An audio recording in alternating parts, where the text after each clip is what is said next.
Hoy, Lernala, la verdad es que nos vestimos de gala y tenemos el honor de presentar al doctor Bernardo González Arechiga, reconocido como uno de los principales 300 líderes de México, con una gran trayectoria en educación, economía, política y seguridad pública. Es el actual secretario de FIMPES, la Federación de Instituciones Mexicanas Particulares de la Educación Superior. Fue director fundador de la Escuela de Graduados en Administración Pública del Tecnológico de Monterrey y durante 9 años el rector institucional de la Universidad del Valle de México. Y pues adelante, bienvenido doctor, le cedo el micrófono para que pueda comenzar con esta ponencia. Sí, muchas gracias. Pues me da mucho gusto estar el día de hoy con ustedes y bueno, pues platicar de un tema que considero muy importante para el futuro del país. La verdad es que hay cosas que van caracterizando la evolución, digamos, del sector educativo, el nivel superior de un país.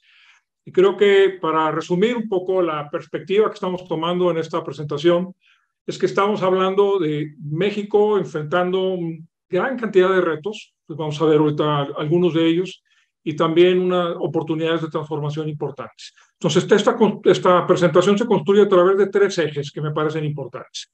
Uno es la transformación digital, que estamos viendo como este enfoque de cambio disciplinar muy rápido que vemos en virtualmente todas las disciplinas, no solamente en el área digital, pero también visto desde dos perspectivas. El CEAES, que básicamente en este momento lo vamos viendo como parte de esta función social de la universidad, y la parte programática, la parte operativa de la construcción y la renovación de la oferta de las universidades particulares, que son los REBOES. O sea, básicamente, creo que una forma de verlo es esta Declaración Mundial de UNESCO sobre la educación superior. Es un documento importante, estoy seguro que muchos de ustedes lo leyeron en su momento, pero creo que es importante porque nos plantea, creo que tres ejes importantes sobre lo que están viviendo los países y el impacto de la educación superior. El primero es fundamental.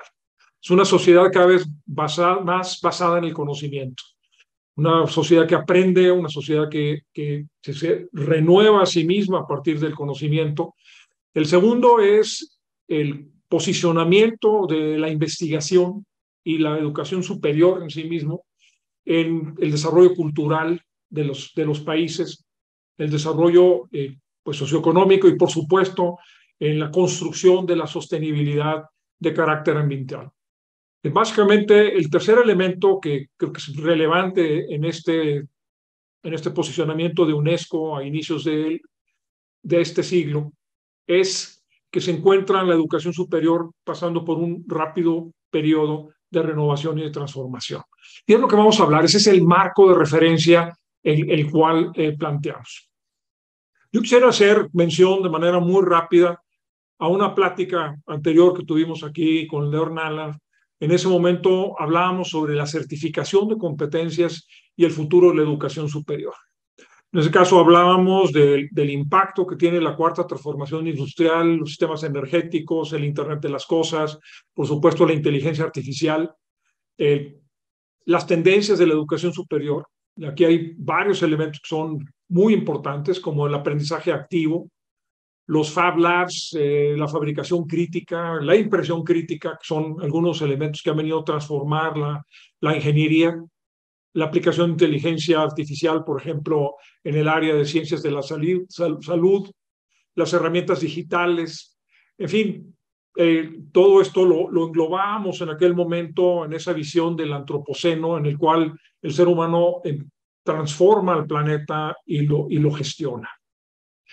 Oportunidades y retos, veíamos varias cosas. Uno de ellos es un sistema paradigmático de esta etapa de desarrollo del conocimiento y de la educación superior, que son los sistemas de administración del aprendizaje, los LMS, y algo que es muy importante, probablemente menos conocido como un LMS, pero a futuro más importante para determinar la dirección que van a tomar las personas que transitan por el sistema educativo, que son la red personal de aprendizaje. Entonces, básicamente, hablábamos de las microcredenciales, pero las consecuencias son importantes. Uno de ellos es que como han citado algunos de los autores, es que es importante retomarlo, es que la educación superior ya no es un sinónimo de universidad. La educación superior va más allá, trascendido la universidad, toma muchos otros temas. Surgen nuevos actores y básicamente se transforma en muchos de estos actores el modelo fordista tradicional de aprendizaje intensivo en un momento en la vida, típicamente jóvenes, y esto está dando lugar a un modelo abierto, flexible y descentralizado. En Europa, en Estados Unidos, ciertamente en nuestro país vemos que la edad de entrar a la carrera universitaria ha aumentado de manera significativa y este enfoque hacia educación pertinente, enfocada, deliberada, escogida por la persona que aprende, va desplazando a lo que tradicionalmente le han llamado también el just in case. Yo te educo por si algo de información puede ser pertinente para esa persona en el futuro. En esto hablamos de educación a distancia, modelos híbridos, algo que se ha discutido mucho en MIT, se ha discutido mucho en Harvard. Vemos que el LMS ya no es una herramienta fundamentalmente vista en las universidades. El LMS está ya en todos lados. Muchas organizaciones lo tienen como una forma de gestionarse a sí mismas y básicamente el PLN aparece como la herramienta central para el largo plazo. Es el aprendizaje a lo largo de la vida como un elemento fundamental. Entonces, vemos en este sentido una transformación que es fundacional. En la plática, el día de hoy, le vamos a centrar en aspectos prácticos de la transformación de la educación superior, vista desde el entorno institucional e incluso regulatorio para el caso de México. Vamos a ver, por un lado, la transformación digital, qué implica esto en la forma en que se vive la normativa y la regulación, y dos elementos. El CEAES, que lo vamos a ver un poco más adelante, como un sinónimo de impacto social de la educación, que es algo que podemos ver desde el artículo 3º constitucional, y ciertamente los REBOES, como esa parte práctica, esa puerta de entrada a la expansión y a la renovación disciplinar. Y algo que nos ayuda a entender este dilema que ven hoy por hoy las universidades, me voy a centrar sobre todo en las universidades particulares, es esta encuesta que realizamos en FIMPES en noviembre del año pasado para nuestra asamblea. Acá básicamente nos acercamos a los 114 universidades que educan actualmente más de 900,000 estudiantes y les preguntamos cuáles son los elementos básicos, qué oportunidades ven a largo plazo. Ustedes lo pueden ver del lado izquierdo. Uno de los elementos que mencionan de manera marcada es la incorporación de tecnologías del aprendizaje activo, los modelos híbridos de aprendizaje presencial y a distancia, las nuevas competencias digitales que surgen después de COVID, la ampliación de la oferta educativa, claramente como un elemento que acompaña esta transformación digital, pero regresamos, la adopción de modelos de aprendizaje basados en solución de problemas y en investigación. Esto es muy interesante, cómo este aprendizaje activo entra desde el modelo educativo de las instituciones, el uso de sistemas de administración del aprendizaje, como son los LMS, y la actualización de programas a partir de la tecnología, también resultante del COVID. Esto nos da la perspectiva. Ustedes pueden ver, ya no voy a hacer referencia a ellos, los elementos que identifican los rectores como fuerzas de transformación, oportunidades para las universidades. Cuando les preguntamos cuáles son los retos de carácter regulatorio, yo quisiera mencionar tres que me parecen fundamentales. Uno es la rigidez para la entrega de REBOES, es decir, sí, por un lado se requiere actualizar la oferta, pero lo que nos están planteando como principal preocupación es la dificultad para lograrlo. El segundo es pues, todo el programa de mejora institucional con simplificación administrativa. La percepción que tienen nuestros rectores es que no se está cumpliendo los tiempos. Y esto, cuando lo llevamos al sector salud, a programas de salud, el retraso a través de la CIFRUS para las gestiones de programas de la salud. Entonces, tenemos aquí este dilema que queda clarísimo a la hora de preguntarle a los rectores qué les preocupa. Por un lado, la necesidad de incorporar nuevos conocimientos, nuevos modelos educativos, y por otro lado, la dificultad enorme para lograrlos. No quisiera saltarme el último recuadro, lo tenemos en mano derecha inferior. ¿Cuáles son los retos no regulatorios? Y acá creo que todas las personas que trabajan en el sector educativo se van a identificar con esto, y es los aspectos psicoemocionales de los estudiantes, la economía de las familias, la empleabilidad de los egresados y la preparación académica de los nuevos estudiantes, es decir, cómo llegan los estudiantes a carrera profesional de la preparatoria. Esto nos da una lectura de cuáles son las necesidades y las preocupaciones del sector.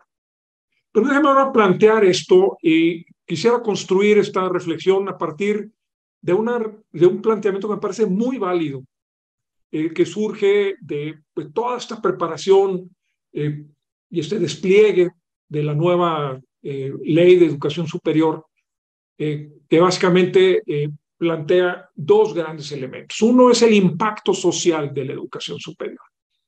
Lo vemos allá del lado izquierdo y estoy tomando como referencia el CEAES, que me parece uno de los resultados importantes, tal vez de los más significativos a largo plazo, de la reforma de la constitucional y, por supuesto, de la Ley General de Educación Superior.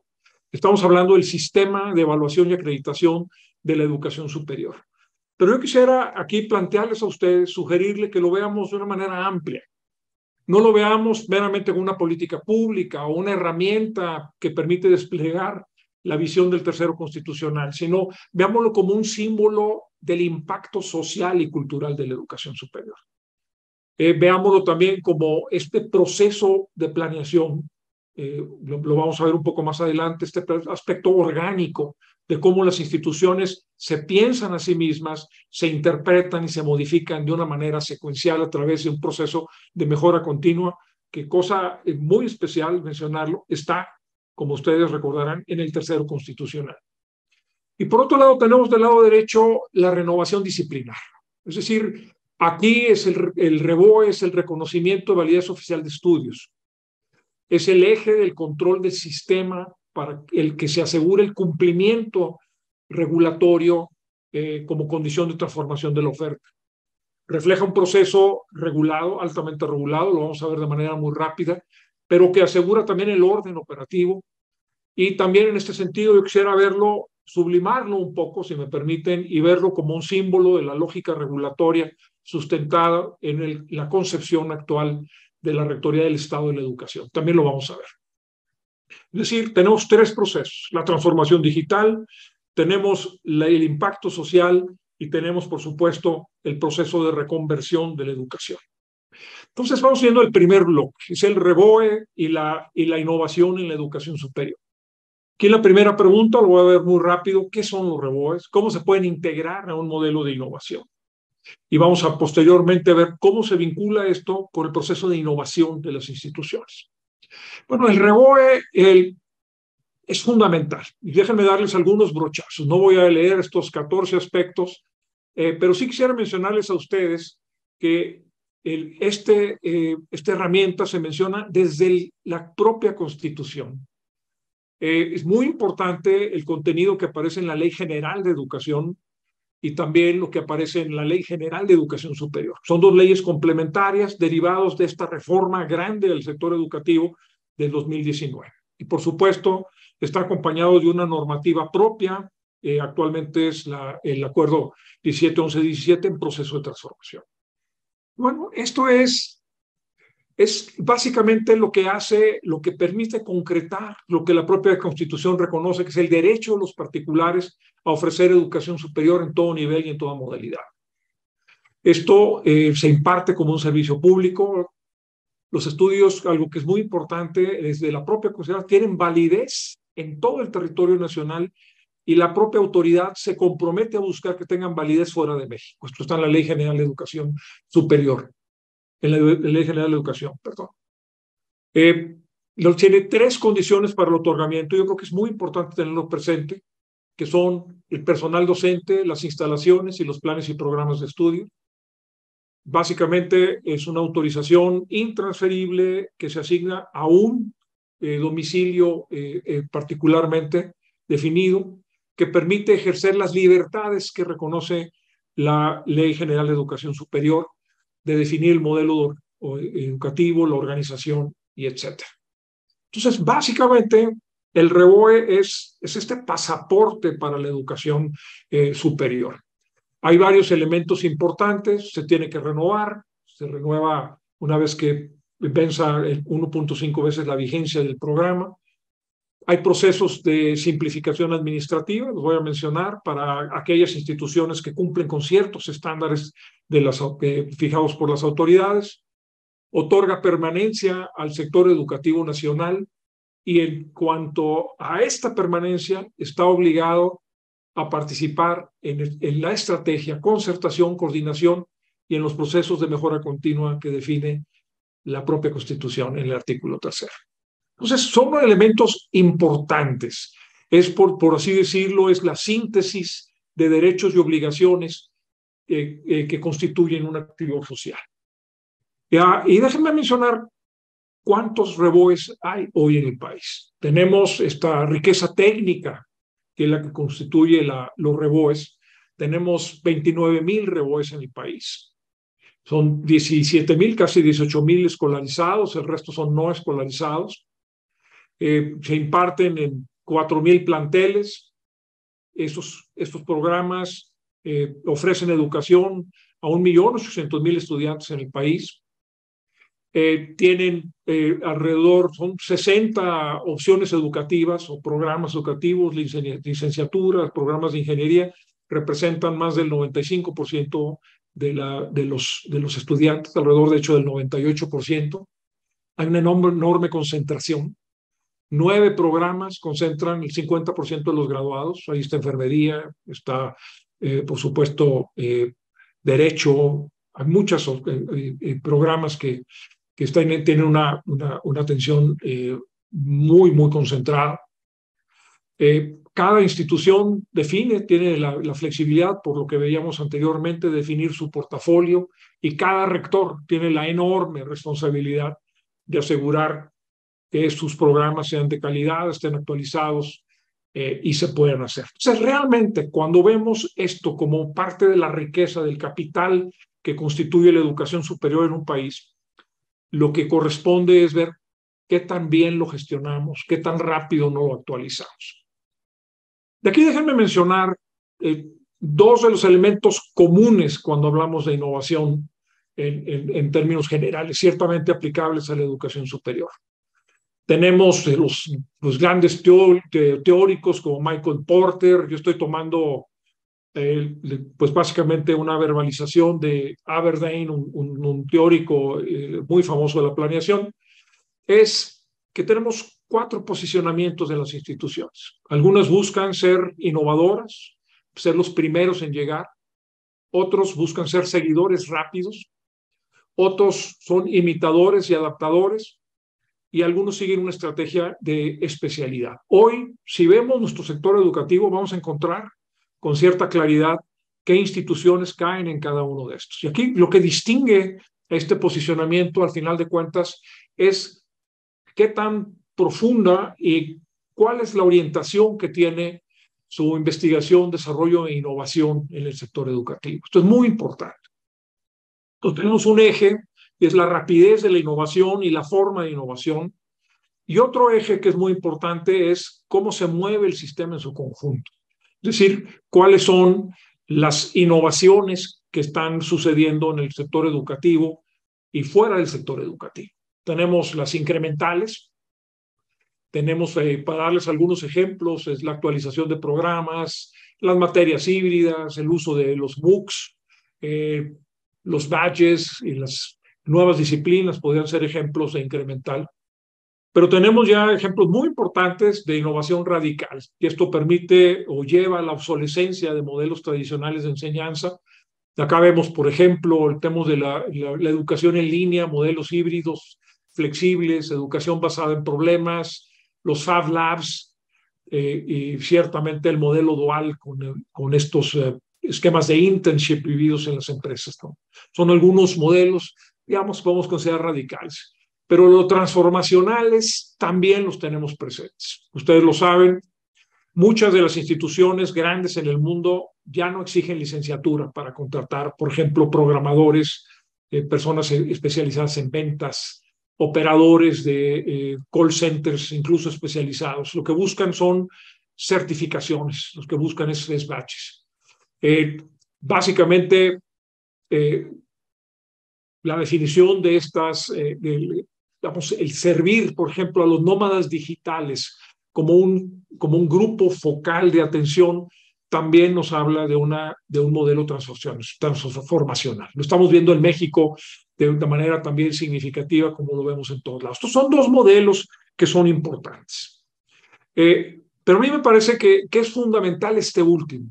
Es decir, y esto es una escala, digamos, cómo se concreta la evaluación. Es decir, esto lo que nos permite contestar es quién la realiza y en qué se apalanca para realizar la educación, esta innovación educativa, perdón.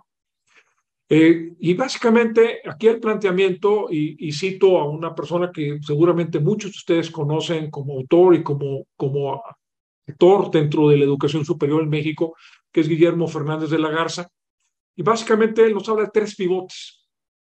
Nos habla de la educación, de la innovación que sucede en una unidad operativa, que puede ser en una universidad o una empresa.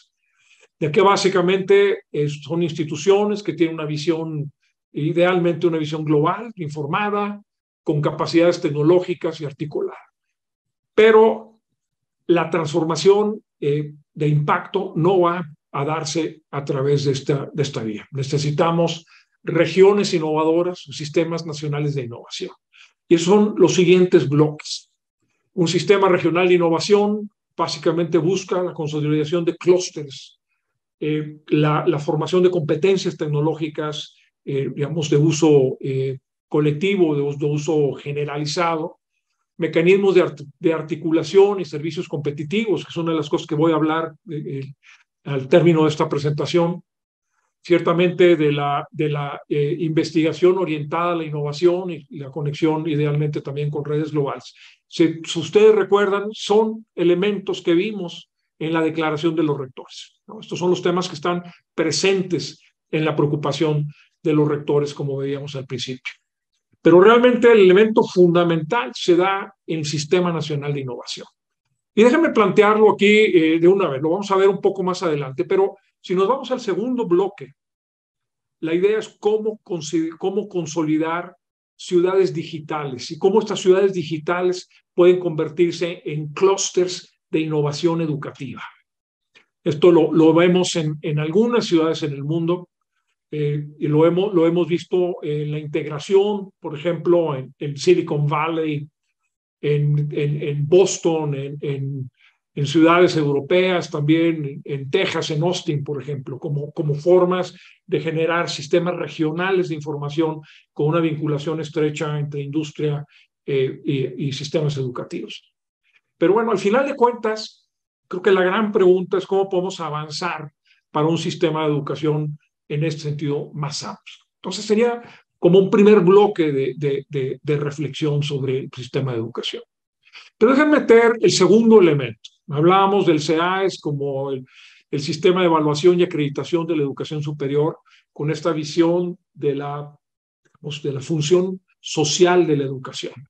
Entonces, acá la gran pregunta es cuáles son estos ejes y cómo se constituyen. Y bueno, no me aguanté la tentación de presentarles a ustedes estos elementos que vienen del artículo 3º constitucional.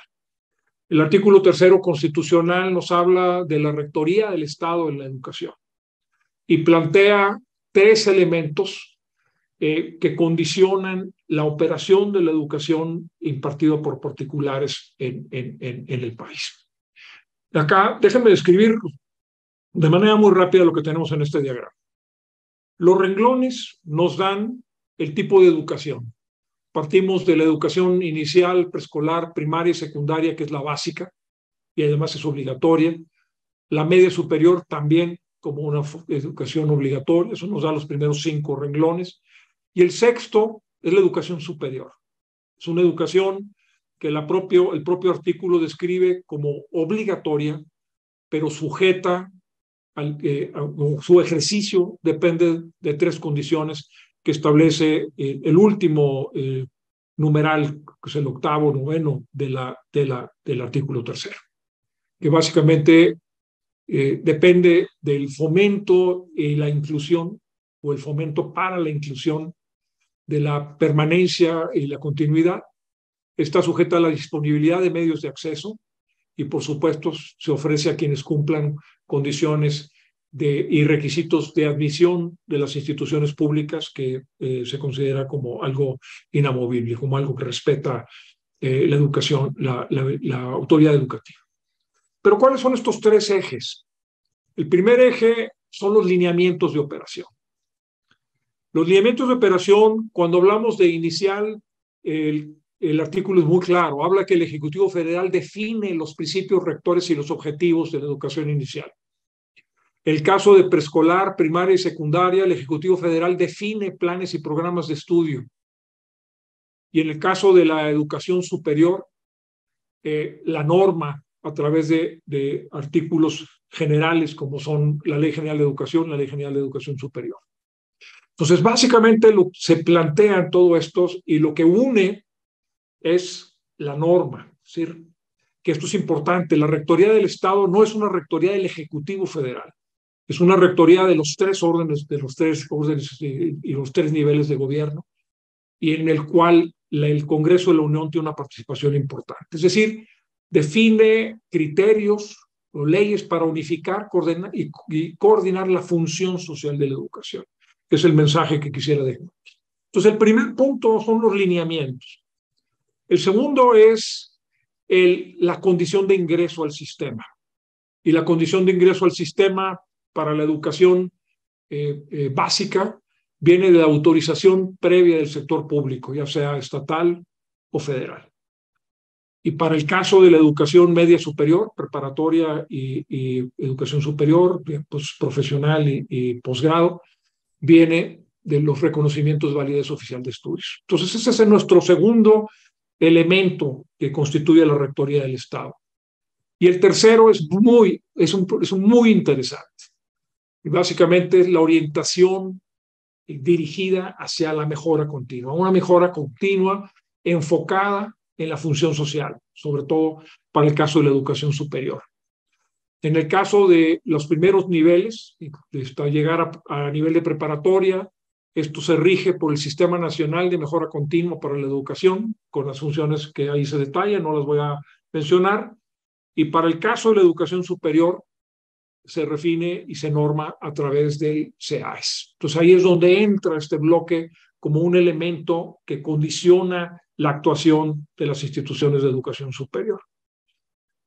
Y bueno, sobre este tema de cómo se cumple la función social, podríamos hablar muchísimo tiempo. Ustedes ven el programa especial de educación superior o leen el nuevo programa que está pues lanzando la Subsecretaría de Educación Superior, que es el PRONES, el Programa Nacional de Educación Superior 2024. Van a encontrar muchos elementos. Yo quise mencionar algunos de ellos. Entonces, básicamente, lo que tenemos cuando hablamos de función social es que no podemos olvidar que estamos viviendo una brecha educativa y un proceso de exclusión muy grave en nuestro país. Déjenme darles varios ejemplos. El primero lo vemos arriba. Esto estoy citando información que no, por lo menos para mí, no es fácilmente asequible, que es los resultados del examen Planea en matemáticas para acceso grado. Estoy citando aquí un libro de Gilberto Guevara Niebla, que fue subsecretario, como ustedes saben, de Educación. Y acá lo que nos plantea es que a nivel nacional, a nivel satisfactorio y sobresaliente, estamos hablando del 17.2 de los estudiantes. 17.2. Y si nos vamos a estudiantes catalogados en modalidad escolar indígena, así es el término que está utilizando el autor, estamos hablando del 4%. Esto es un tema muy importante. No estamos educando, no estamos incluyendo a segmentos enormes de la población educativa de nuestro país. Y esto se complementa con el cuadro de abajo. Esta cifra, lo que viene acá es el modelo de tránsito escolar que aparece en las estadísticas de la planeación de la SEP. Es un documento muy importante que resume la numeralia, digamos, del sector educativo en México. Y lo que nos plantea es que de 100 estudiantes que entraron en ciclo 2005-2006, 26 de ellos egresaron de licenciatura en el ciclo 21-22. Es decir, estamos perdiendo el 74% de los estudiantes en el proceso. Cuando amarramos esta información con lo que nos da el Ceneval como resultados de estudiantes que participan en el EGEL Plus, vemos que 67% obtienen satisfactorio, 3% sobresaliente, y tenemos que además solo 29.5% de los graduados de licenciatura toman el examen del Ceneval. Eso significa que de 100 niños que inician la primaria, 5.4 terminan su carrera 16 años después con una certificación de competencias disciplinares del Ceneval. Creo que es un momento, lo tenemos que reflexionar. No me quiero detener, pero podemos ver muchos datos. Por ejemplo, población en situación de pobreza. Tenemos 55.6 millones de personas en nuestro país. Tenemos que el usuario de Ceneval, o de celular, perdón, en nuestro país son 88 millones. Estamos abajo. En caso de Internet, por ejemplo, en México tenemos un uso de celular se me fue el dato, perdón, son 72%, Corea del Sur está en 96%. Y esto, sitios como Chiapas y Oaxaca están en 55 y 45% de enfermedad. Hay un proceso sistemático de exclusión.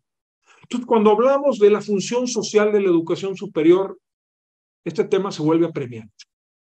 Y tenemos que verlo como uno de los grandes mensajes que nos deja esa transformación o ese cambio en el artículo 3º constitucional de 2019. Y recuerden ustedes el planteamiento, lo que veíamos en la lámina anterior, cómo se plantea en el propio 3º constitucional que esto arraigue a través de un proceso de mejora continua. Entonces, déjenme hablar de manera muy rápida sobre esto. Y para esto voy a hacer referencia a esos 3 bloques o estos 3 instancias de ejecución de la Rectoría del Estado en la educación superior particular. Veíamos que tenemos para educación superior un tema básico, la condición de ingreso, es decir, quién recibe un REBOE, quién no recibe un REBOE, con qué facilidad, con qué rapidez lo recibe. Y acá el planteamiento que nos plantea la norma es muy sencillo.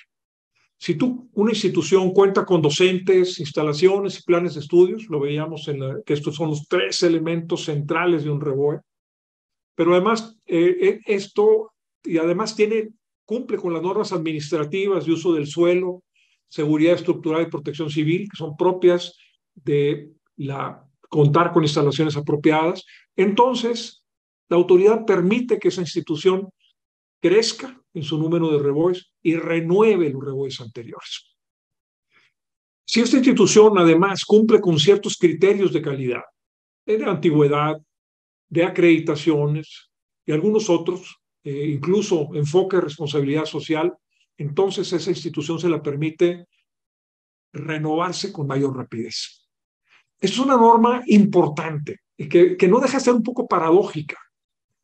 ¿Por qué puede una institución con cierta solidez renovarse más rápido que otra? Si al final de cuentas el beneficiario de la renovación curricular es el estudiante, más que la propia institución. Esta lógica que mencionaba aquí de manera muy sencilla ha sido dominante en los últimos 40 años. Estamos acostumbrados a ella, la vemos como un elemento muy normal. Pero el país lo que necesita es rapidez en su transformación disciplinaria. En la época de la transformación digital tenemos que ponderar distintos valores. Y algo que es muy importante, yo quisiera proponerlo como un elemento de discusión, y ciertamente es un eje de esta presentación, es que debemos buscar en esta etapa histórica mover al sistema, no regularlo, y habrá tiempo para eso. Entonces esto sí yo creo que es muy importante. Y acá quisiera ser un poquito más claro. Les decía en la lámina anterior que ciertas instituciones pueden renovarse más rápido que otras. De acá no me voy a detener pero si ustedes leen el artículo 72 de la Ley General de Educación Superior, existe lo que se llama el reconocimiento a la gestión institucional y excelencia educativa, el REGIE.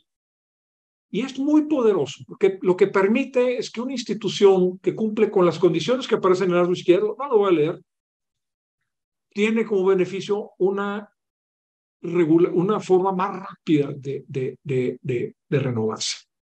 Esto creo que es muy importante. Ha sido una de las fuentes que en su versión anterior, que la voy a ver en la siguiente lámina, ha permitido que el sector se mueva y se renueve. La norma anterior que sigue vigente, estamos, de hecho, la autoridad está revisando actualmente el acuerdo 1711-17, es, digamos, la norma que precede al 72, pero que sigue vigente en espera de la emisión de una nueva normatividad. Pero aquí lo que plantea es 3 grupos. Tenemos un grupo base que no, digamos, básicamente no puede, no es parte de este PMI, del famoso Programa de Mejora Institucional. Estos pues digamos, van por una vía más lenta de renovación curricular. Luego tenemos un gradiente que permite grupo 1, grupo 2 y grupo 3 tener procesos de renovación crecientemente rápidos, dependiendo del cumplimiento de condiciones de calidad académica que se mencionan acá y que tampoco leo, prefiero dejar espacio para discutir un poco otras cosas. Entonces, esto es muy importante. Entonces, al final de cuentas, quisiera mencionarlo. Tenemos, digamos, la regulación del sistema ocurre con estas condiciones de ingreso. Tenemos ahora el tercer elemento de este ejercicio de la Rectoría del Estado, que es la mejora continua de la educación superior, orientada a la función social, sobre todo, de la educación superior. De acá, sin entrar mucho en detalles, les voy a dar varios ejemplos. Hay artículos muy importantes en la Ley General de Educación Superior.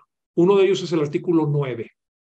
Este artículo plantea que el fin de la educación superior está descrita por esos 9 elementos que aparecen listados en esta lámina.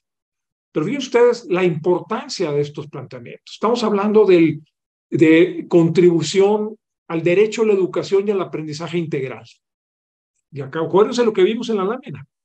Están llegando a graduación el 24% de los estudiantes que inician en su momento. Entonces tenemos digamos, una población escolar que es en muchos casos menor a la mitad de la que tienen otros países también en proceso de desarrollo. Formar profesionistas con visión integral. Fíjense ustedes lo importante de esto.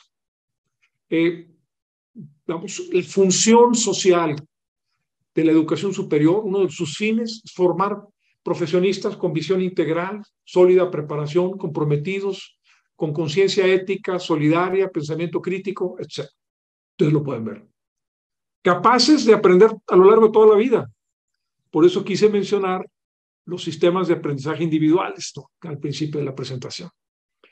Vimos también el tema de conocimiento y habilidades digitales, la capacidad de solucionar problemas, cuidar el medio ambiente, conformar una sociedad justa e incluyente. Estamos hablando del respeto a las culturas que conforman el país, las oportunidades de inclusión social. De la educación superior debe ampliar las oportunidades de la inclusión social educativa. Desarrollar habilidades para la incorporación del sector social, productivo, etcétera, impulsar la investigación, desarrollo tecnológico y las humanidades. Este tipo de artículos es importante. Déjenme listarles otro. No se agota aquí, pero otro muy importante es el 7 de la Ley General de Educación Superior. Aquí plantea qué actividades realiza la institución de educación superior para el desarrollo humano integral. Y acá habla de pensamiento crítico, identidad, capacidad. Aquí ya no me detengo, ustedes lo pueden leer. O sea, realmente lo que plantean, si ustedes quieren, o sea, cada institución de educación superior opera y define sus actividades a partir de su definición, digamos, axiológica, ¿no? ¿Cuáles son los fines de esa institución? ¿Cuál es su misión institucional? ¿Cuáles son sus valores? Lo que está planteando el tercero constitucional es poner un halo superior a este tipo de planteamientos. Y está invitando a las instituciones de educación superior, públicas y privadas, a que reflexionen sobre qué tan bien están aportando a cada uno de estos elementos del artículo 9 y del artículo 7 de la Ley General de Educación Superior. Muchos de ellos que están, por supuesto, en el tercero constitucional, y a fijar mecanismos para la mejora continua en su contribución a estos elementos puntuales. Entonces, es un tema, creo que es muy importante.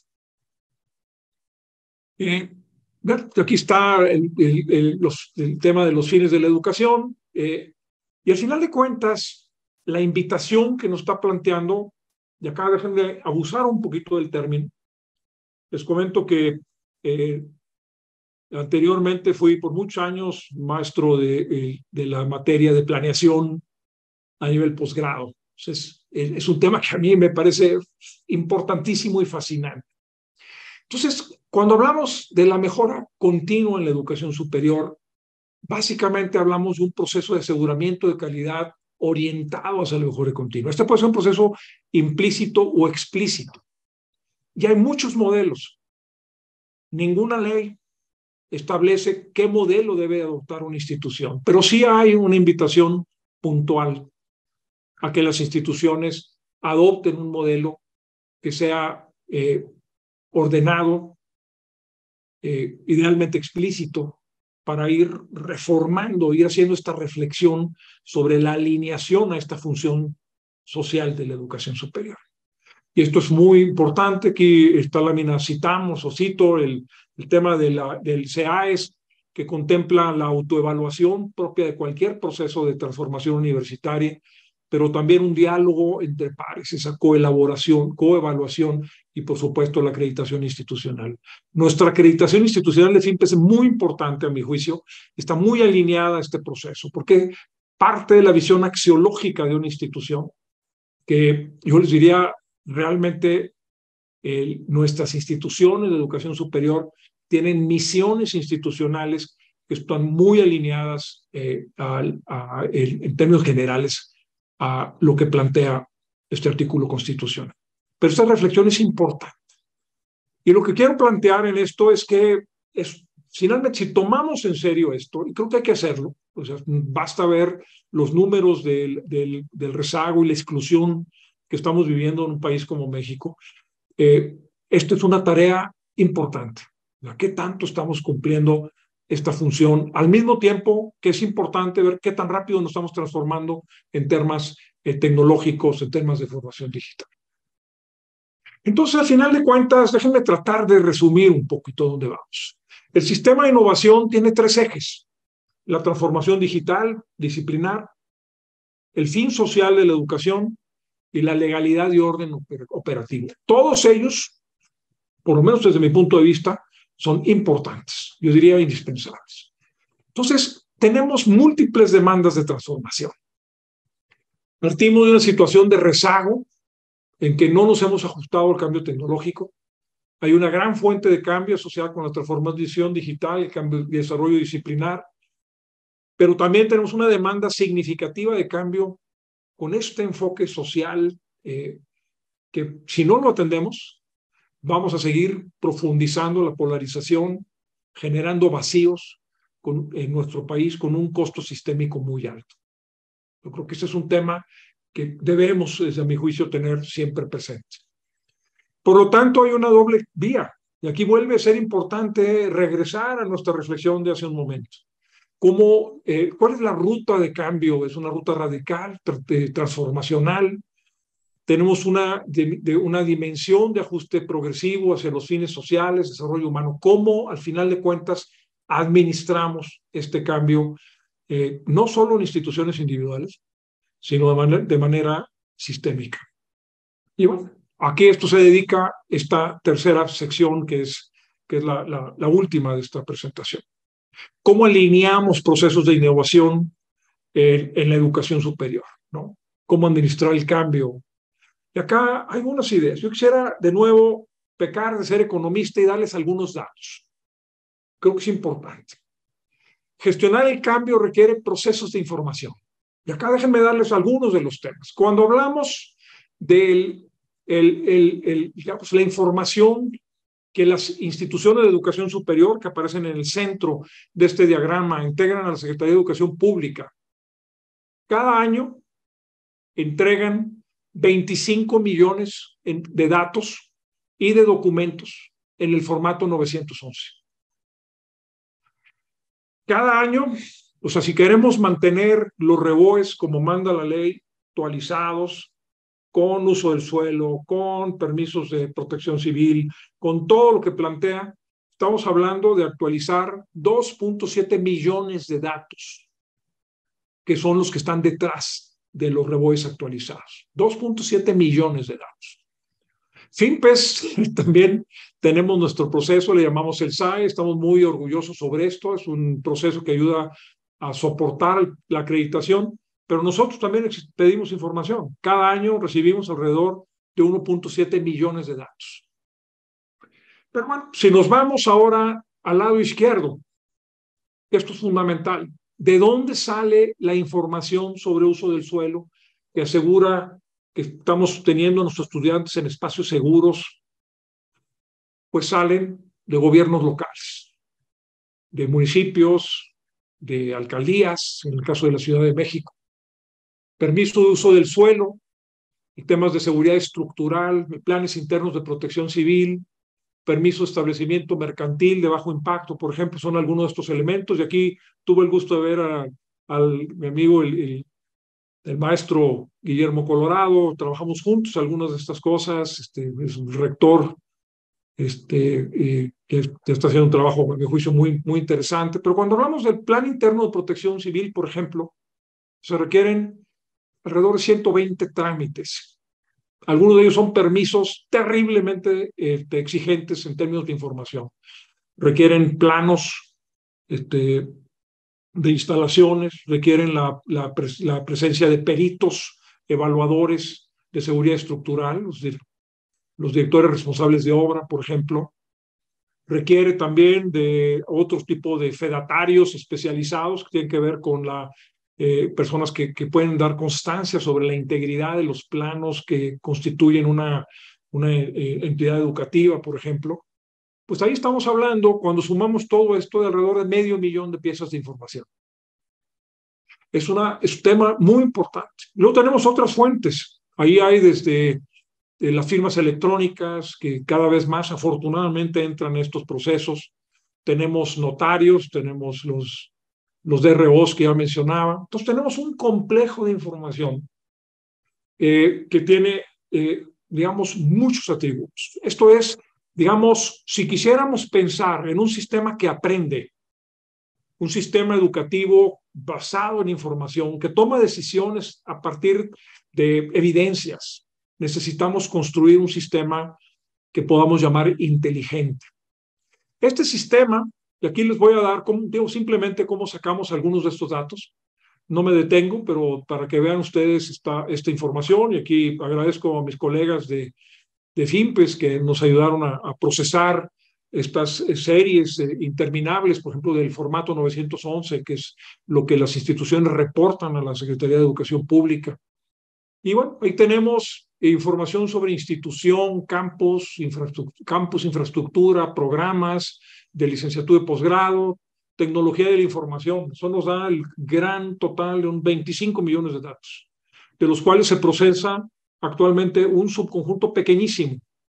Y esto la Universidad Nacional Autónoma de México ha hecho un trabajo excelente, por ejemplo, para compilarlo, reportarlo, que nos permite entender cómo está evolucionando el sector con algunas de sus variables, no con todas, ¿no? Es importante llegar a dar un paso adicional y que esta información tenga el dato. Y acá vienen los datos del acuerdo. Entonces, finalmente, esta es la información que está detrás. Pero ¿cuál es el estatus de esta información? Tenemos enormes requerimientos, ya los vimos. Tenemos duplicidades en toda la cadena. Muchos de estos datos se duplican en una y otra fuente. Tenemos información dispersa, mucho de ello está en papel. Tenemos múltiples ciclos que se construyen con la misma información, pero nunca se cruzan. Es decir, una autoridad, para pedir un trámite ante la propia autoridad, pide información que esa autoridad generó, por ejemplo. A eso me refiero como loops. Loops que no generan este proceso inteligente. Tenemos información básica desorganizada en registros dispersos, altos costos de transacción, errores y reprocesos frecuentes, procesos electrónicos incipientes. Hay algunas gérmenes de orden que están surgiendo que son muy importantes. Hablaré un poquito sobre eso. ¿Qué es lo que requerimos? Requerimos un esquema de gobernanza de la información. Para eso se inventaron, por ejemplo, las ciudades inteligentes, ¿no? Las ciudades digitales, ¿no? Para darle orden a esta información. Necesitamos construir los flujos de los procesos. Necesitamos identificar los elementos cíclicos, los críticos en cada uno de estos ciclos. Reconstruir bases del proceso. Homologar conceptos y métricas que no necesariamente son los mismos. Firmar convenios. Esto es un tema fundamental. Acceso recíproco entre autoridades a base de datos, por ejemplo. Construir repositorios que eliminen necesidad de ciclos. Actualización directa de bases de datos. Es decir, no me des un papel, autoridad, súbelo a la nube, súbelo a la plataforma, ubícalo donde tiene que estar esa información. Necesitamos empaquetar información en bloques estratégicos que nos permita optimizar los procesos. Quisiera reportar o compartir con ustedes, muchos de ustedes lo conocen, hay avances importantes en los sistemas electrónicos. Por ejemplo, la entrega de los REBOEs se hace en formato electrónico. Eso es muy bienvenido. Fue importantísimo durante la crisis del COVID. Datos del formato 911 también es un proceso que ha ido ganando formalidad y se ha ido reforzando. Los datos del RENOES, los sistemas que nos ayudan a identificar la oferta en beneficio de estudiantes que entregarán posgrados. Entonces, finalmente, lo que hay que hacer es completar estas cadenas de valor y avanzar. Afortunadamente, tenemos un entramado normativo que nos ayuda a avanzar en esto. La norma actual aporta elementos que eventualmente nos van a permitir construir este entramado de soluciones digitales que pueden beneficiar a la educación superior y sentar las bases para un sistema de innovación. Por cierto, el mismo sistema podría ayudar a hospitales o podría ayudar a cualquier otra actividad económica, ¿no? No es obviamente exclusivo para la educación superior. Pero déjenme mencionarles varias cosas. La Ley Federal de Procedimiento Administrativo es una ley muy interesante. Habla, por ejemplo, de que el particular tiene el derecho a entregar documentos y datos a cualquier autoridad, señalando en dónde se encuentran. En lugar de darle la información, simplemente le dices dónde está. Y puedes decir, te digo dónde están los permisos, registros, licencias, cualquier otro documento del gobierno federal. Incluso documentos que el propio particular entregó antes a la propia autoridad. Entonces, yo ya te di esta información, búscala, aquí está. Entonces, ese es un derecho de un ciudadano, ¿no? Es un derecho digital, es un derecho de nueva generación que tenemos que hacer efectivo y que es muy valioso. Esta ley de procedimiento administrativo crea lo que se llama el expediente electrónico empresarial, que básicamente integra información y documentos electrónicos generados por la autoridad en relación a una organización. Pensemos el Plan Interno de Protección Civil o pensemos el permiso, digamos, de uso del suelo, ¿no? Eso es algo que entra ahí. Se puede usar para realizar cualquier trámite ante la Administración Pública Federal. La norma establece que goza de todos los efectos, exactamente los mismos efectos que un documento original. Los documentos electrónicos están, y esto se aplica a documentos que están en la Administración Pública Federal, cuenten con firma digital de las personas facultadas y hayan sido verificados por una autoridad requiriente. Déjenme darles un ejemplo de lo que significa esto. Si una universidad ya consiguió un REBOE, pensemos en administración, en un campus, y ya entregó a la autoridad planes y programas de estudios, no tiene por qué entregarlo otra vez cuando esté buscando un REBOE de ese mismo programa en otro campus, porque esa información ya la tiene la autoridad. Entonces es un derecho del particular decirle, oye, esto ya te lo di y está aquí. Entonces, ¿qué es lo que tenemos que hacer? en contener ese diálogo para poder decir en dónde está. Ese es, digamos, uno de los pasos que tenemos que dar. La Secretaría de Educación lo establece también esta Ley Federal de Procedimiento Administrativo, crea el Sistema Electrónico de Apertura y Operación de Empresas. Déjenme subrayar, no solo apertura, operación de empresas. Y aquí define procedimientos y requisitos técnicos. Y esto es fundamental, los estados y municipios se pueden sumar. Si la autoridad federal firma con un acuerdo con las alcaldías de la Ciudad de México y con el gobierno de la Ciudad de México, simplemente le podemos decir dónde están los datos de uso del suelo, etcétera, para que la autoridad federal lo utilice en la evaluación de un renuevo nuevo. No hay que entregar nada, ¿no? Es simplemente una referencia. Busca facilitar gestiones, evitar duplicidades. Y algo que es muy importante, la Ley General de Educación Superior crea el CEDU, es la carpeta de evidencias documentales únicas para la presentación de solicitudes de trámite. El CEDU, como aparece en el icono que está del lado izquierdo, puede ser un código QR que es como la huella electrónica de una institución. Y en esa huella ustedes pueden poner lo que quieran. Puedo poner, pues digamos, ¿qué les gusta? El acta constitutiva, puedo poner los poderes, puedo poner cualquier información propia de la institución. Esto es importante. Y bueno, tenemos además ya muchos servicios. La e-firma del SAT, paso fundamental, importantísimo, que ya tiene implicaciones directas en el sector educativo para el obtenimiento y la obtención de los títulos electrónicos, las cédulas electrónicas, con la famosa ley de firma electrónica avanzada, ¿no? Que, bueno, el DocuSign o Adobe Sign o PandaDoc o cualquiera de las cuestiones nos permite formalizar elementos como el CEDU o el expediente electrónico empresarial, ¿no? Esto es un elemento fundamental que nos permite dar. Pero esto, ¿qué implicación tiene? Bueno, déjenme darles algunos datos sobre en relación al CEDU en cuanto a uso del suelo, seguridad estructural y planes internos de protección civil. Aquí les presento pues, lo que mencionábamos, ¿no? El plan interno de protección civil requiere 119 trámites. El REBOE, o decir, toda la información que se requiere para un REBOE, tiene 124 requisitos que provienen de alcaldías o unidades del gobierno central de la Ciudad de México o de cualquier otra entidad del país. En el caso tenemos, por ejemplo, lo vemos acá, participan en las alcaldías y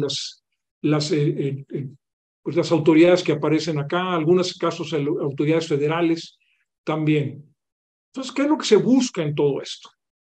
Lo que se busca es ir integrando cadenas de valor. La Ciudad de México, la Agencia de Innovación, por ejemplo, ha integrado un reporte electrónico de escuela segura, que ese reporte electrónico incorpora los elementos que aparecen a la izquierda, permisos para operar, plan interno y uso del suelo. Se puede empaquetar en un QR y ese QR, si la Secretaría de Educación Pública Federal está de acuerdo, lo puede recibir como constancia suficiente de cumplimiento de estas funciones, ¿no? ¿Qué es lo que nos falta? La integración de sistemas. Nos falta integrar, darle forma al CEDU como un sistema que básicamente concentre la información y nos permita acelerar algunos de estos tipos de procesos de manera ágil. Déjame darles un ejemplo. El ejemplo es el acuerdo 1711-17, que como mencionábamos, básicamente es lo que hace efectivo todo este proceso para la solicitud y obtención de un REBOE. Este acuerdo, decíamos, hoy por hoy tiene del orden de 2.700.000 datos y documentos que lo amparan y lo registran. Interesante es que el acuerdo es muy inteligente, es un acuerdo muy bien hecho, es parte de nuestra cultura dentro del sector educativo. El acuerdo plantea en su propia estructura original 12 bloques de información que nos permite agregarlo en 3 clústeres: el clúster de la institución, clúster del campus y el clúster de programa. La ventaja es que si lo administramos como clúster y no como elementos aislados de un requerimiento particular para un REBOE, nos permite, y pongo dos ejemplos rápidos, si una institución de educación superior tiene 10 campus y 25 programas, el modelo actual le pide 750 bloques. El modelo simplificado reconoce las duplicidades y le exigiría solamente 61. Entonces hay una eficiencia de 12.3 veces.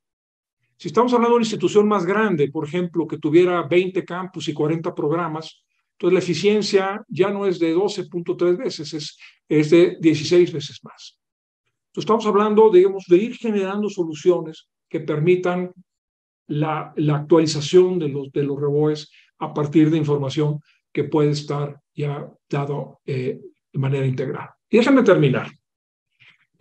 Termino básicamente sentimiento que vamos tarde y vamos despacio. No es suficiente, y esto es lo que quisiera mencionar, que tengamos universidades innovadoras que afortunadamente existen.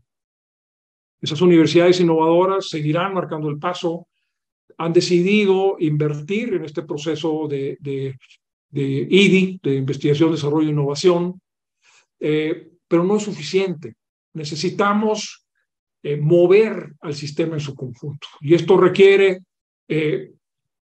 tener ya sea ciudades inteligentes o sistemas nacionales de innovación.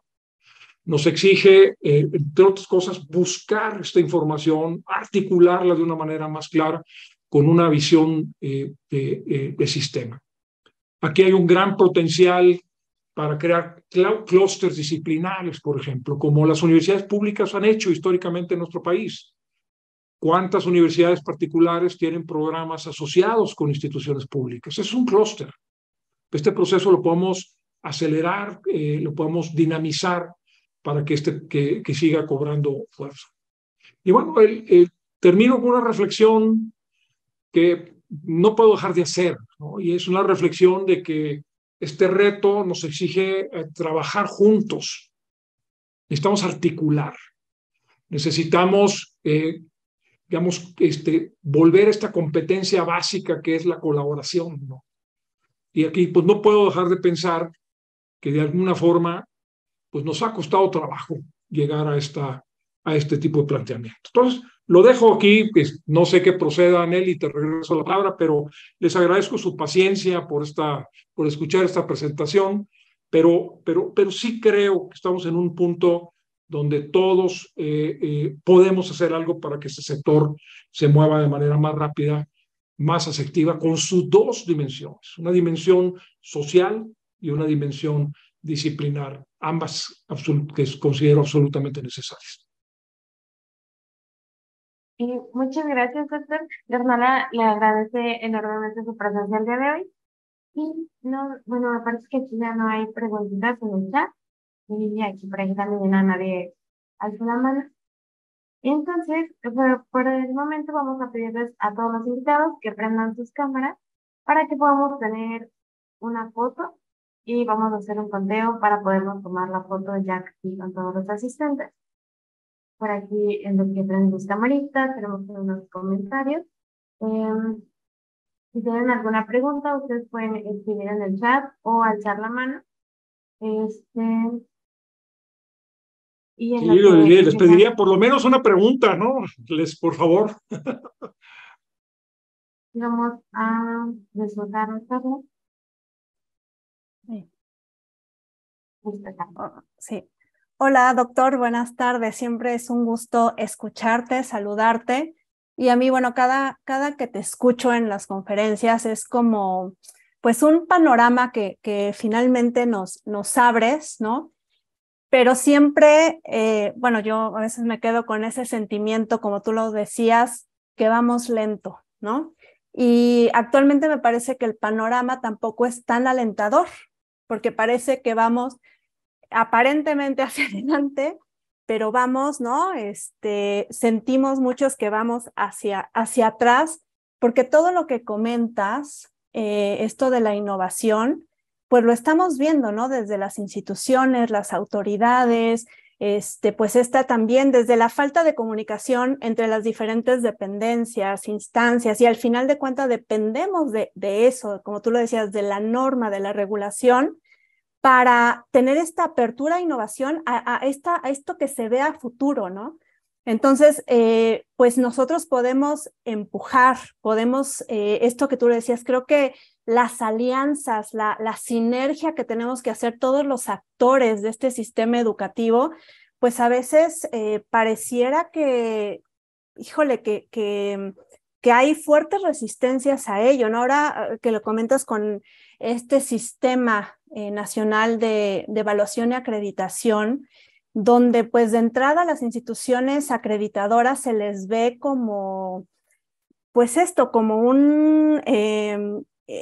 todas las instancias de acreditación institucional, acreditación de programas, pues en lugar bueno, a mí me parece que se pudieran generar y sumar los esfuerzos que ya durante mucho tiempo se ha hecho y que se tienen pues a los expertos en estas instituciones, pues pareciera que se quiere descubrir el hilo negro, ¿no? De todo esto. Entonces, pues estas fuertes tensiones que ahorita estamos viviendo, dices, híjole, ¿cómo voy a llegar a esto que tú planteas cuando tengo tantas cosas, tantos retos, tantas pues ahorita limitaciones hasta normativas para dar estos primeros pasos, ¿no? Entonces, digo, a mí me encanta escucharte porque es así como el panorama del futuro, a dónde tenemos que llegar, pero por otro lado, pues es decir, ¿y cómo le hacemos, no? Porque tú quieres empujar y quieres, pero por otro lado sientes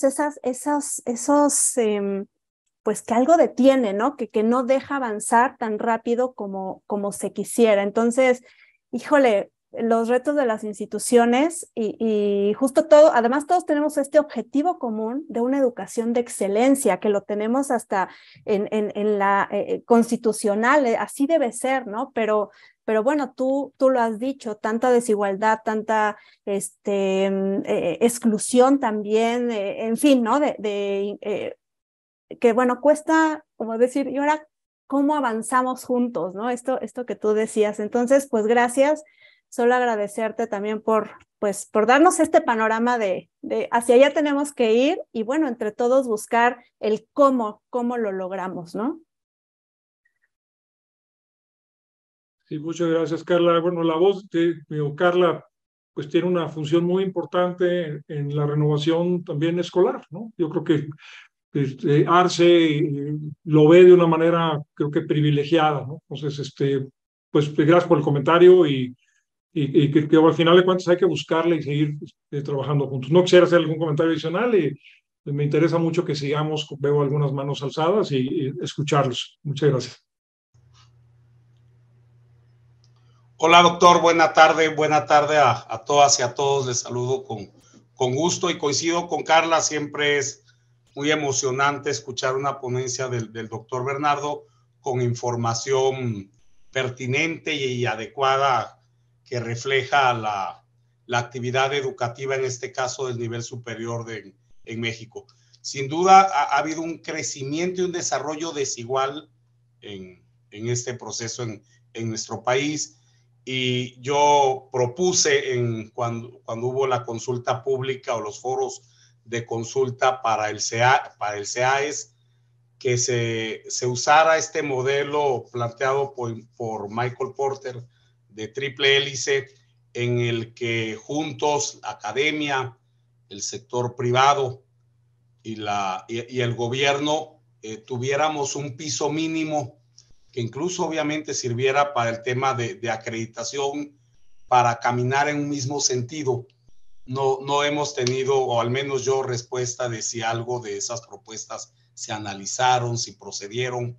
Al menos un servidor no he tenido acceso a cómo va caminando ese sistema, o cuándo nace, o con qué bases va a nacer. Pero yo les pediría que sigamos insistiendo en ello, porque está demostrado no solo en el mundo, sino en algunas regiones de México, como Chihuahua, como Baja California, como Nuevo León, que ese modelo ha permitido el desarrollo económico y social de esas regiones, y que debería de tomarlo el país como punta de lanza para la educación superior. Muchas gracias, buenas tardes. Muchas gracias, rector. Pues la verdad es que pues hay que seguirle, ¿no? Hemos trabajado juntos en muchas de estas cosas. Me acordé mucho de pues, todas las discusiones que hemos tenido a lo largo de los años y me da mucho gusto verte en este momento. Y pues, si les parece, pues, seguimos, ¿no? Don Jesús Nájera, gusto saludarte, rector. Mi querido Bernardo, todos buenas tardes. Un placer, como de costumbre, escucharte. Me siento muy complacido, orgulloso de que el ex rector de UVM siga muy empapado en todos estos procesos y procedimientos que nos vinculan con la autoridad educativa. Siempre la añoranza es una característica de las personas que vamos sumando años y muchos años y muchos años. Quiero hacer nada más una remembranza rápida para no coincidir solo en algo que tú dijiste. A partir del Tratado de Libre Comercio, el presidente Zedillo saca lo que es el acuerdo de regulación en la DAE para hacer más fluidos los trámites de la iniciativa privada. Y todo esto tiene como base la desregulación y el eliminar la discrecionalidad. Si ahora la palabra de moda es corrupción, pues los pilares de la corrupción son la desregulación, perdón, la regulación excesiva y la discrecionalidad. Como resultado de ese Tratado de Libre Comercio, y en la época que fui presidente de FINPES, resultó un documento que era el marco específico para la educación superior, el Acuerdo 279. Aquí veo unas caras no tan jóvenes que deben de recordar lo que es el Acuerdo 279. No me refiero a las damas porque todas las damas están jóvenes, pero sí me refiero desde luego a todos aquellos que tuvieron la oportunidad de vivir ese 279. Ese 279 costó sangre, sudor y lágrimas a las instituciones educativas que estuvimos gestándolo. A la UVM nos fue del COCOL, al TEC de Monterrey le fue pésimo, etcétera, porque siempre ha habido una resistencia con la autoridad. Esa ha sido la historia lamentable. Y nos siguen viendo a la educación particular como en pañales, como que no somos capaces para autodeterminarnos y para gestarnos con lo que la autonomía universitaria define. En fin, no voy a entrar a eso. Sencillamente, quiero decir que el 17-11-17 fue una batalla perdida de FINPES. No te tocó a ti perderla, pero sí hubo un descuido de nuestra organización que tanto queremos tú, yo y todos los que hemos estado en la federación. Y fue una pelea perdida. Y de un aparato de regulatorio que solamente necesitaba actualizarse para toda la educación no presencial, se llevó a una sobreregulación que establece el 17-11-17. Lo que yo quiero decir es que es la única parte en la que no coincido. Todo lo que dijiste y todo lo que se está haciendo tiene muchos rasgos positivos que debemos de apoyar, que debemos de seguir, tal como tú lo estás indicando. Pero no permitir más sobreregulación de la autoridad hacia las instituciones particulares. Mi querido Bernardo, felicidades y gracias por escucharme. Gracias a ti, rector. Gusto verte, por supuesto. Si les parece, escuchamos todos y haría yo algún comentario al final. Eduardo Ábalos, gusto saludarte también, Eduardo. Muchas gracias, doctor. El día de mañana vamos a tener una presentación en la Universidad Autónoma de Nuevo León para presentar precisamente un análisis y evaluación de la nueva Ley General de Educación. Participa la coordinación ejecutiva del CEAES, lo que se está creando, CIES, COPAES, Ceneval, y participamos 5 presidentes de consejos de acreditación, y yo llevo la parte interesante con 3 preguntas que ahorita me sirvió mucho también poder escuchar toda tu magnífica ponencia. Mi pregunta es muy rápida. Creo que es conveniente que establezcamos una ruta de seguimiento porque si no, lo que dijo ahorita el contador Jesús Nájera, el doctor Nájera, nos van a meter gol. O sea, hablan, nos dicen, pero de pronto sacan la información y lo tenemos ahorita. Tenemos la NOM 035, la 237, tenemos el outsourcing, la cancelación del RENICIT, y con eso le pegamos a toda la investigación. Tenemos la cancelación de becas para las universidades privadas. Entonces, tenemos que hacer una ruta, es decir, para este mes vamos a participar para que el día de mañana no se quejen algunas personas de lo que pasó, si no te apoyan, si no te participan, y nosotros desde nuestra trinchera estamos dando la pelea. Te felicito por tu exposición, doctor. Muchas gracias.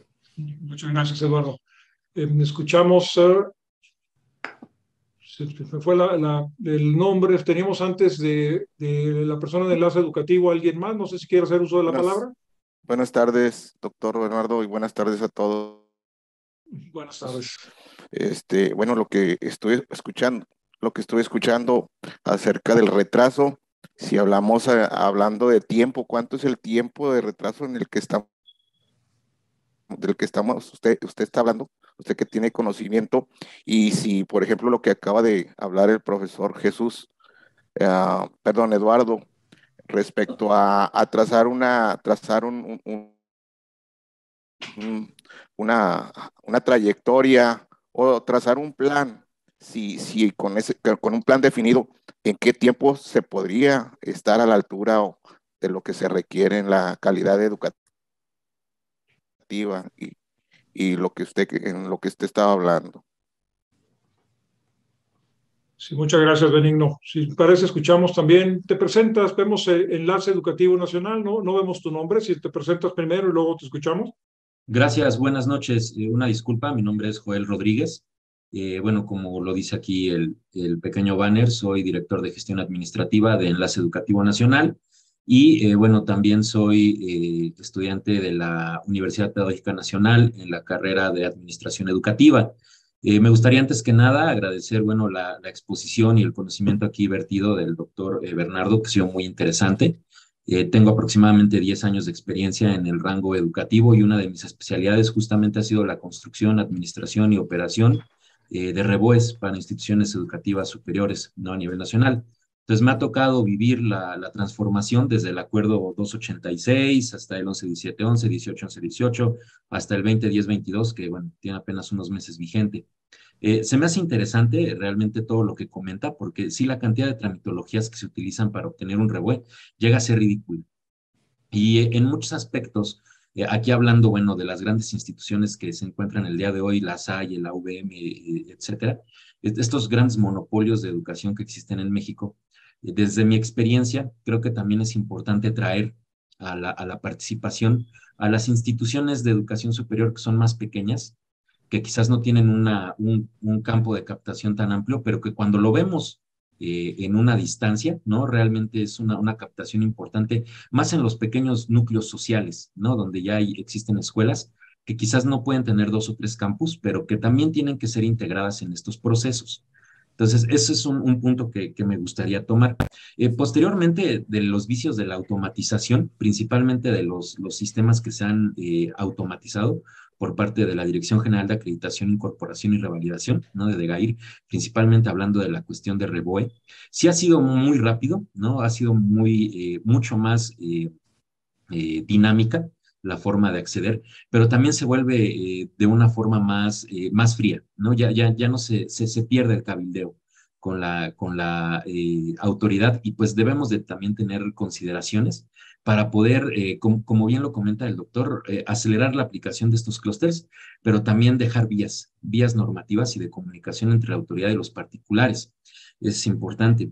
Y también creo yo, ya para cerrar mi comentario, que es importante tomar en cuenta este reto de inclusión y también los vicios de automatizar y también los grandes peligros a los que nos podemos acercar al momento de automatizar los sistemas, ya que como bien lo hemos visto en otros aspectos sociales y políticos de México, pues nuestro país se caracteriza por ser un país de diferencias y estas diferencias muchas veces se traducen en pues discriminaciones sistemáticas, ¿no?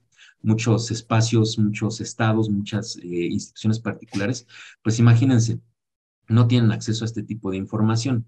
Sin más, por así decirlo, ¿cuántas instituciones de educación superior hay en el país que quizás debieron haber estado presentes el día de hoy y quizás no se encuentran porque pues no tenemos los medios para acceder?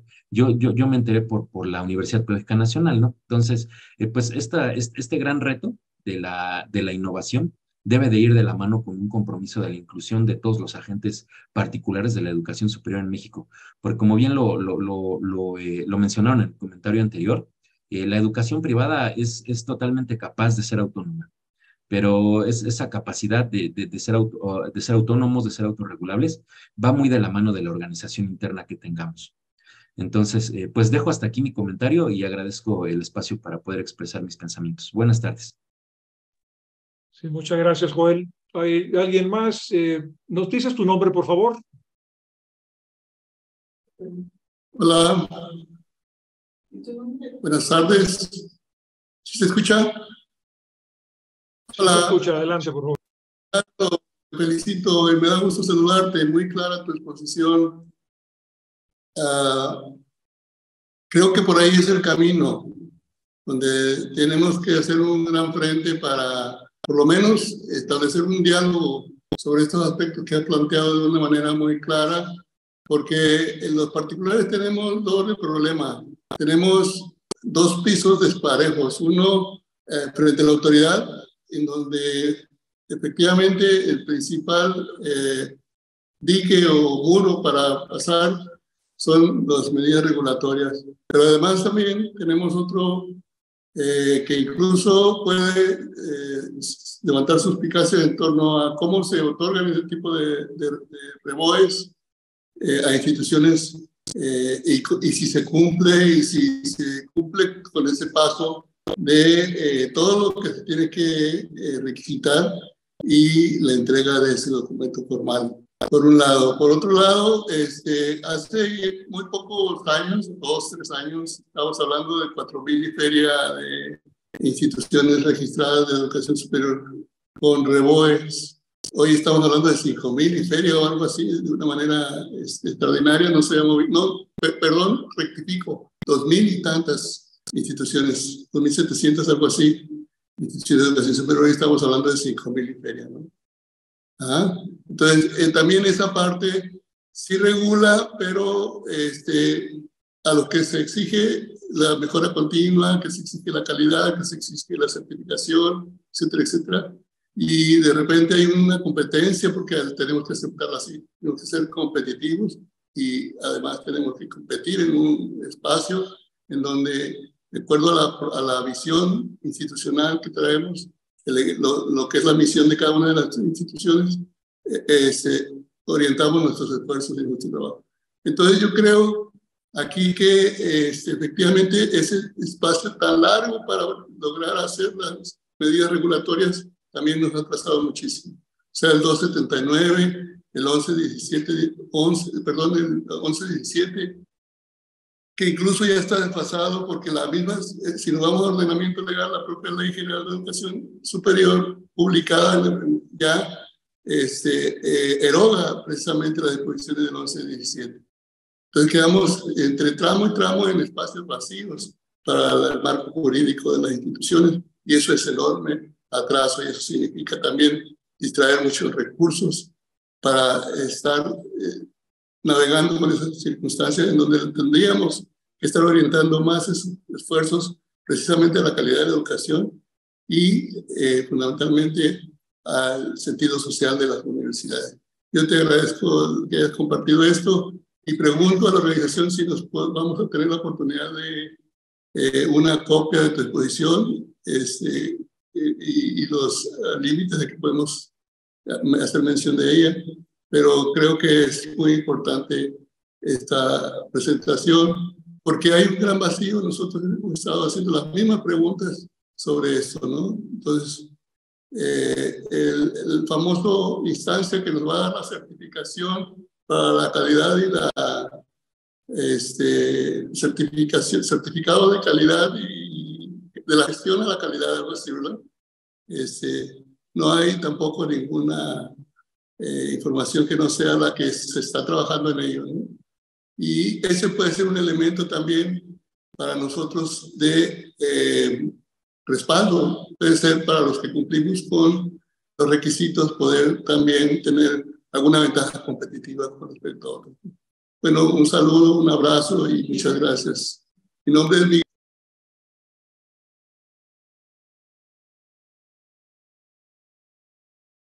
¿Puedes repetir tu nombre, por favor?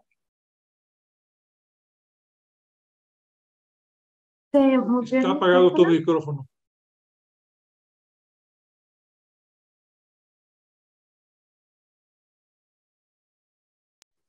Hola.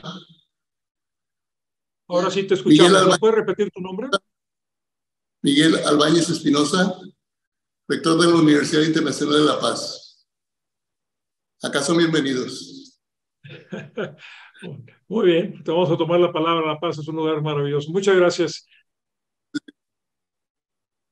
Gracias.